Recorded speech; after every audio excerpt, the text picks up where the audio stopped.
그럼 이러한 기미는 왜 생기느냐? 기미의 원인은 너무 많아서 잘 몰라요. 하지만 제일 중요한 원인이라고 꼽는다면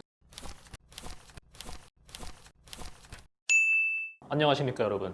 423 안녕하십니까 여러분, 배병기 원장입니다. 오늘은 기미에 대한 이야기를 해볼까 합니다. 피부과에 오시는 많은 분들이 기미에 대해서 굉장히 궁금해하시는 경우가 많은데요. 먼저 기미란 무엇인가에 대한 이야기부터 시작하고자 합니다. 기미는 보통 여성에게서 많이 생기고요, 남성에게서 생기는 경우는 한 10% 정도로 굉장히 드뭅니다. 또 20대나 청소년기보다는 30대 이후에 생기는 경우가 많게 되고요. 기미는 주근깨나 잡티와의 감별이 중요한데, 주근깨나 잡티는 동그랗거나 모양이 조금 불규칙하더라도 띄엄띄엄 얼굴 군데군데 생기는 거에 비해서 기미는 좀 크게 불규칙한 모양이더라도 뭉쳐가지고 나타나는 경우가 많아서 굉장히 특징적입니다. 그럼 이러한 기미는 왜 생기느냐? 기미의 원인은 너무 많아서 잘 몰라요. 하지만 제일 중요한 원인이라고 꼽는다면 첫 번째 유전적 요인, 두 번째 호르몬의 원인, 세 번째는 자외선의 원인입니다. 유전적인 요인을 이야기하면 실제로 가족력이 있는 경우가 30% 정도 되고요. 호르몬은 주로 여성 호르몬, 특히 에스트로겐, 프로게스테론이 영향을 미치기 때문에 임신 중에서도 임신 후반기에 많이 생기게 되고, 경구 피임약을 먹는 등 이런 원인이 있을 때 잘 생기게 되고요. 세 번째 자외선은 UVA, UVB, 또 최근에는 가시광선도 기미의 원인이 된다는 이야기가 나오고 있습니다. 이외에도 피부가 건강하지 않으면 기미의 형태로 멜라닌 색소가 나와서 피부를 보호하려고 하는 거죠. 그러면 이러한 기미를 어떻게 예방할 수 있느냐? 유전적인 요인은 사실 피할 수가 없겠죠. 호르몬의 원인 같은 경우에는 일부분 좀 피할 수 있어요. 사실 임신 같은 경우는 어떻게 본인이 피할 수 없지만 경구 피임약이나 혹은 다른 질환이 있어서 기미가 생길 경우에는 당연히 경구 피임약을 좀 바꾼다든지 다른 질환이 있는 건 아닌지에 대한 체크가 필요하기 때문에 반드시 기미가 생기면 피부과 전문의의 진료를 보셔야 합니다. 자외선 차단은 이제 알고 계시겠지만 햇빛이 다 영향을 미치기 때문에 반드시 UVB뿐만 아니라 UVA를 같이 차단해 줄 수 있는 자외선 차단제를 발라주는 게 좋고요. 일반적으로는 SPF 50 이상을 가진 자외선 차단제를 발라주시고, 햇빛이 많은 곳에 있을 경우에는 3시간마다 더 바르실 것을 권장드립니다. 그러면 이런 기미를 어떻게 치료할 수 있느냐? 기미의 치료법을 크게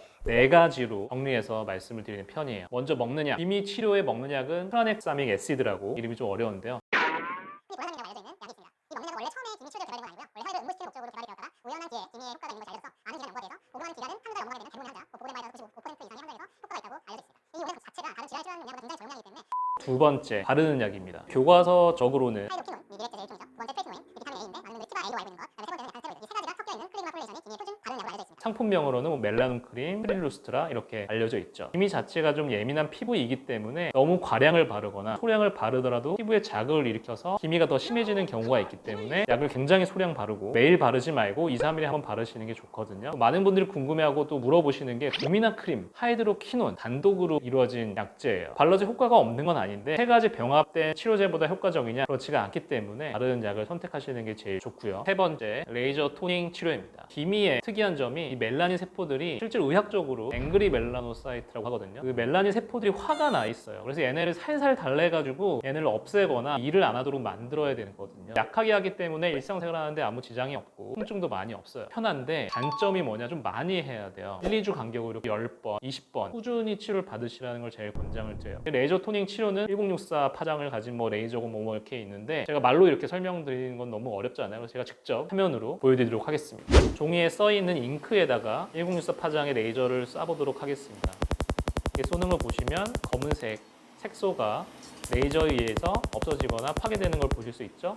이게 바로 레이저 토닝을 하는 레이저의 원리입니다. 마지막 네 번째, 피부 건강하게 만들기. 피부를 건강하게 만들 수 있는 방법은 굉장히 많죠. 일반적인 내용 말고 피부과에서 치료법으로 할 수 있는 걸 설명을 드리려고 해요. 크게 3가지를 말씀드리겠습니다. 첫 번째, 혈관 레이저는 기미와 더불어서 붉은 자국, 혈관 확장, 딱 보면은 붉은기가 있는 분들에서 권장을 드립니다. 두 번째, 니들 고주파 같은 경우에는 햇빛을 많이 봐서 생긴 잔주름이나 모공이 함께 동반되어 있을 때 기미 치료에 같이 하시기를 권장을 드리고요. 세 번째, 초음파 관리 장비는 건조함이 동반되어 있는 분들에서 하시기를 권장을 드립니다. 제 정보가 유익하셨다면 구독과 좋아요, 알림 설정 부탁드립니다. 또 보시고 더 궁금한 사항 있으시면 이 밑에 댓글로 남겨주시면 제가 최대한 답글을 달아드리도록 하겠습니다. 여기까지 배병기 원장이었습니다. 감사합니다.